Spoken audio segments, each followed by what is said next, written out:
Hello বন্ধুরা, good morning. আজকে তোমাদেরকে আমি কাকরাবন নেতাজি চৌমুহনী স্থিত একটা সেলুনে নিয়ে যাচ্ছি এবং সেলুনটা খুবই সুন্দর, অনেক পুরানো সেলুন। সত্যি খুব আমার বড় ভাইয়ের দোকান, এটা সুমনশীল নামে পরিচিত। এবং দোকানে গেলাম, মনে করেছিলাম যে ছেলের চুল কাটাবো। এই যে দেখো দাদা কি সুন্দর হাসছে এবং চুল কাটছে, কিন্তু আমি যেয়ে দেখলাম আমি 4-5 জনের পেছনে আছি।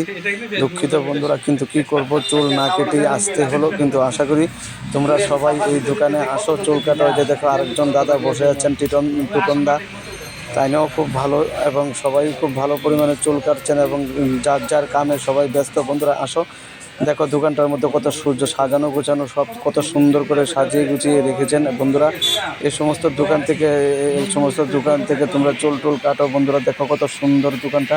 তাই দোকানের জন্য তোমাদের বলছি বন্ধুরা আসো।